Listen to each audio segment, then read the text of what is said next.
लापरवाह हो गए हैं। जो लोग लापरवाही कर रहे हैं उनको ये बात समझनी होगी कि उनकी गलती देश पर भारी पड़ सकती है, क्योंकि चाहे केंद्र की सरकारें हों या राज्य की, सबका संदेश साफ है कि अगर कोरोना बेलगाम हुआ तो वो सख्ती बढ़ाने को मजबूर हो जाएंगे और वो सख्ती इस बढ़ती महंगाई काल में सबके लिए बहुत नुकसानदायक होगी।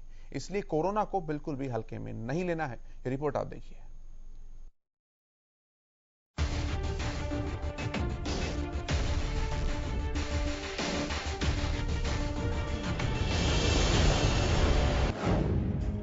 क्या कोरोना फिर मचाएगा तबाही? चौथी लहर भारत की दहलीज पर आई। कोरोना के केस घटे, मौतें क्यों बढ़ी?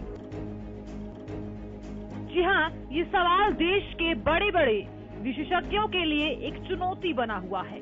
कोरोना के केस घटने के बावजूद इससे होने वाली मौतें क्यों बढ़ रही हैं? कोरोना वायरस की रफ्तार को देखते हुए देश में कोरोना महामारी की चौथी लहर की आशंका जताई जाने लगी है। पिछले एक हफ्ते में महाराष्ट्र, केरल के अलावा दिल्ली और हरियाणा समेत कई राज्यों में कोरोना वायरस के नए मामलों में तेजी आई है। ऐसे में सवाल ये उठता है कि क्या भारत में एक बार फिर चौथी लहर की आशंका है? एक बार देश के कोरोना मीटर की तरफ नजर डालें। केस घटे, मौतें बढ़ी। शुक्रवार केस 17,336, मौतें 13। शनिवार केस 15,940, मौतें 20। यानी केस कम हुए लेकिन मौतें बढ़ रही हैं।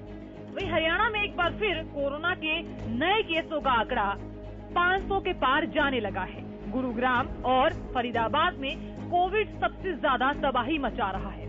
हरियाणा के कोरोना ग्राफ को देखें तो हरियाणा का कोरोना अपडेट। प्रदेश में कोरोना के 651 नए मामले सामने आए।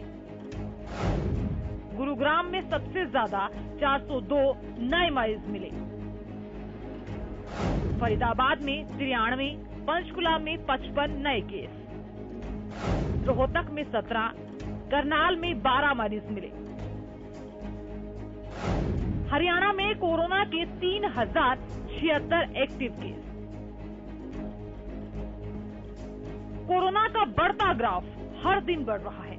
ऐसे में सवाल ये भी कि क्या लोग लापरवाह हो गए हैं? जो लोग लापरवाही कर रहे हैं उनको ये बात समझानी होगी कि उनकी गलती देश पर भारी पड़ सकती है, क्योंकि चाहे केंद्र की सरकार हो या राज्य की, सबका संदेश साफ है कि अगर कोरोना बेलगाम हुआ तो वो सख्ती बढ़ाने को मजबूर हो जाएंगे और वो सख्ती इस बढ़ते महंगाई काल में सबके लिए नुकसानदेह होगी। इसीलिए कोरोना को बिल्कुल भी हल्के में ना लें।